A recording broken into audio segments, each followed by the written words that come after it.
You're listening to For Change Be Bold podcast, the show that shows you how to start choosing you. Today, I am joined by Dr. Morissa Schwartz.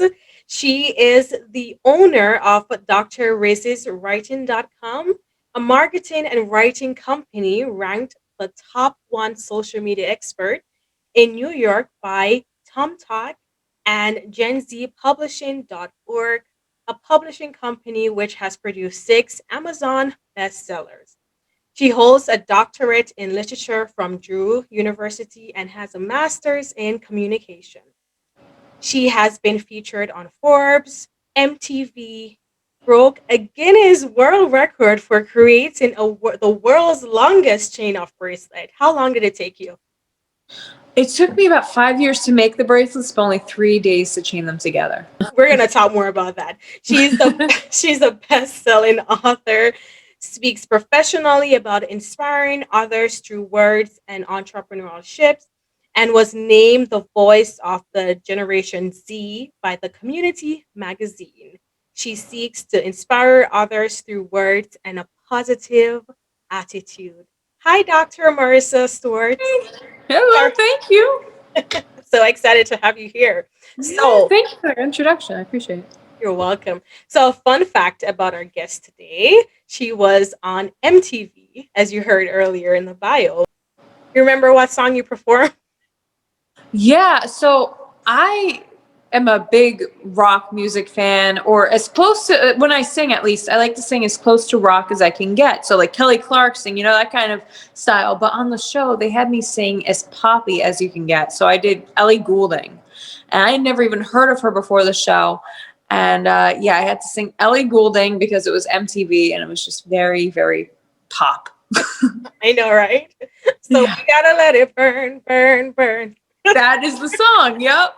That and Yep. anything can happen. Yeah. Texting or talking? Which one? Texting. Texting, definitely, Gen Z generation. Yep. Your favorite day of the week? Thursday's my favorite weekday and Saturday's my favorite weekend day. Ooh, okay. Your favorite city in the US beside the one you live in right now? Los Angeles. Oh, you like the nice weather. I do very much. I'm in Jersey and I was freezing here. Must be. Oh my God, Vegas had a little snow this week, which is like, Wow. yeah, That really is impressive. insane. Yeah. Last song that you download on your phone. That's Download Paul McCartney's new album. It's very, very good. I'm amazed that that man, well into his 70s, is still producing such amazing music. So is his new album. nice, nice, nice. And would you rather to speak every language in this world, or would you rather speak to animals? Oh, definitely to animals, because I feel like we can already kind of communicate with each other, at least through like Google Translate and stuff. But animals, oh my gosh. I know, right? To be the Oh, that'd be person in the amazing. world who can say what they're saying to us, Yeah. that would be incredible. Favorite holiday? Easter. I love the colors. It's such a happy day. I know it's just like springy vibes is nice. It's Yeah, and it's low pressure too. With Christmas, there's so much pressure with the presents and everything. Easter's just a nice, fun holiday. true. And how long does it take you to get ready in the mornings? About 15 minutes. Low maintenance. She's like, I don't take forever like you girls out there. Yeah, I mean, right now I look kind of presentable, but I'm wearing like pajama pants, Well, listen, That's like, we don't know what's below, Zoom these right? days. So, how important is goal setting for you in achieving your dreams, starting your own company? How important was goal setting for you? So important. So I created my first goal list when I was only 12 years old. I had Lyme disease, and I created this goal list because I was like, I've always danced and did karate and all this stuff. I was very active, and for a year I couldn't do that. So that inspired me to make a goal list when I was 12 of all the things I wanted to do, and on that list was things like breaking a world record or singing on national television. So starting at that young age, I've been super into goal setting, and I still do goal setting. Not actually, I did more goal setting when I was younger than I do now. But yeah, it's so important. Nice, nice. And starting your company, what would you say was like one of like your biggest like accomplishments so far? Is it, just seeing the achievements with, the Amazon best-selling authors that you have on your company, or is it just personally what you have overcome throughout your years? So there are so many things. And, I have the two companies. So with Dr. Rissy's, I would say one of our biggest accomplishments there was being ranked number one in social media for New York and New Jersey, social media managers, New York and New Jersey, because we have so much competition. And that was voted on by our clients. So our clients are so happy with our services that they did that. So that was a super proud moment. And then that helped us get featured on Forbes. So we had an article come out in Forbes a few months ago. Those are dreams that I would have never even imagined happening. And then with the publishing company, I was a teenager when I first pitched my first book to book publishing companies. I was kind of laughed out of there for being so young. So to be able to own this book publishing company where we're publishing books by so many people, and having helping them to become bestsellers, it's amazing. So I think once we got our first bestseller status, that was like the real aha moment. And now the fact that I'm able to employ 30 people at my companies combined, it's just so cool. These are, some of them are people that I met while I was a student that I've known for years. Some of them are just incredible people that I found online. Like, it's awesome to be able to work with all of them every day.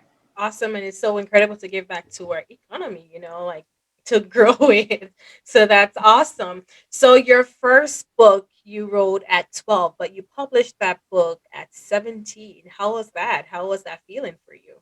It was great. I had self-published it. So to me, just to be able to have a book out there, I then got a really good understanding of the book publishing process, so that when I did then traditionally publish a book a few years later when I was in college, I knew how to self-publish, and then I learned how to traditionally publish.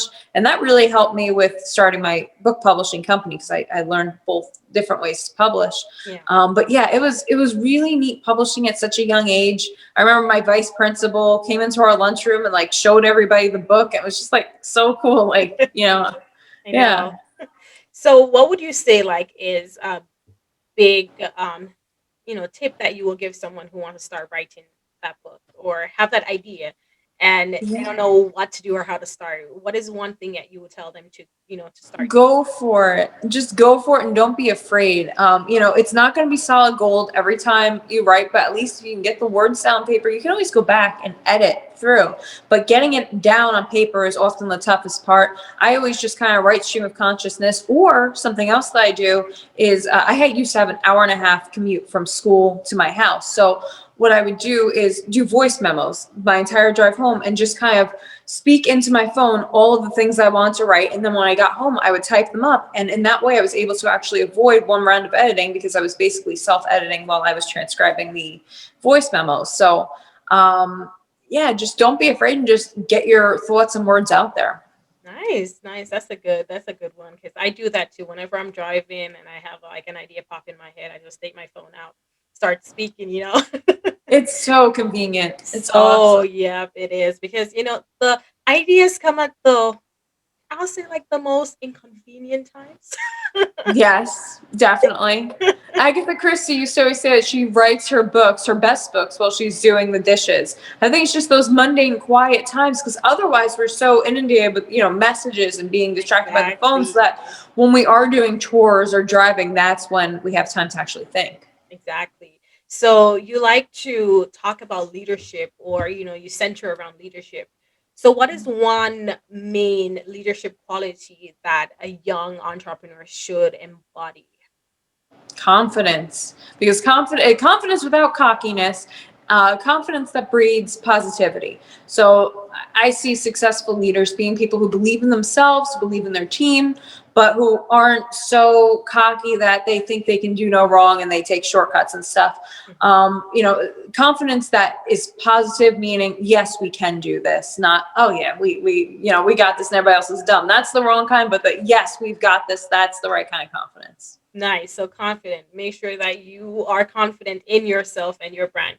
Do you think a lot of people fail at, you speak about confidence. So do you think a lot of people fail at achieving their goals because they have the idea, but they weren't confident in what they put out? Yeah, I think it's that. I think there's that doubt. I think there's that outsider doubt. If you tell your goal to somebody and they aren't as enthusiastic as you lose it. You then aren't as confident. You need that support externally. You need that support internally. So that's why having a good group of friends or family that support you is so important. And just having your own confidence to support yourself and say, yes, I can do this. Awesome. Awesome. What is 360 service? Yeah, so that is the best kind of marketing, I think. It includes ads, social media, SEO, and PR. And the reason that we call it 360 is because it's really all encompassing and all of those things go together. So if you have good social media, your SEO is going to be good, meaning, when somebody Googles your name, Twitter is one of the very first things that comes up. So if you have a good Twitter presence, your SEO is going to look great. Same thing with PR. If you have an article out on Forbes or an article on New York Weekly Times and somebody Googles you, they're going to find those articles. It's great for SEO. It's also great for PR. And with your ads, if you have an ad out, somebody wants to check you out and they go onto your social media and they see a really great social media presence, it's going to make your ad that much more successful. So 360 marketing is just putting all those little pieces of marketing together to make them work in an optimal way for you. Just blending everything together to bring it together. Pretty much, yeah. Yeah. How can others follow through with their dreams as you have? Definitely goal setting and being positive, like we said before. Also, just not giving up. Things are never going just a straight line, especially with business, anything else. Everything's a roller coaster. There are always ups and downs, but you have to realize that the downs are never permanent. The ups are never permanent. It's going to be a roller coaster and you just have to do the best that you can and not get discouraged. And so the Guinness World Record. So let's talk some more about it. So you said it took you what? 5 years to make the bracelets. Yeah. 5 years. Ooh, so 5 years to make it, but it took you, like you said, 3 days to get to put the actual chain together. So I had to take the bracelets and chain them into one big chain. Yeah. So that only took me 3 days to chain them together. And why did you start it? Like, what was the inspiration behind that? So that was on my original goal list. I wrote the goal list when I was 12 years old. What kind of dreams does a 12-year-old have? They have silly dreams like breaking world records because that's what they see in the library. So I started making those bracelets at age 12. And then at age 17, I said, okay, I think I can actually do this record. And I put all the bracelets together. And it took like a year for it to be adjudicated, for Guinness World Records to officially send me my certificate. But then they did. And it's right there. Oh, I see it. Yeah. Yeah. So then they sent it, and I was 17 at the time, but then I went and I did a show for Lifetime, and I broke the record again for a solo participant. Previously, I was up against an entire school of children, and yes, a school of children beat my record, but I have the record for one person making all the bracelets and doing the chain that way. Awesome. How important is social media to an author? So you want to publish your book, you want to put it out there. How important is it to have a presence on social media? It's so important. It's like, imagine that you have a shop at a mall. If you don't have a sign in front of your shop, nobody's going to know it's there. And social media is kind of like that.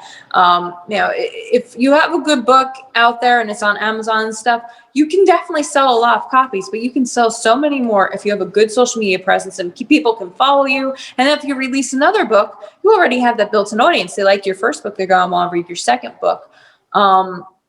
You can collect emails and sell them on really anything. I have authors who they sell tote bags and keychains and bookmarks with their book on it, and they're selling like hotcakes because they have this wonderful community around them. So I think social media, the value of it can't be understated.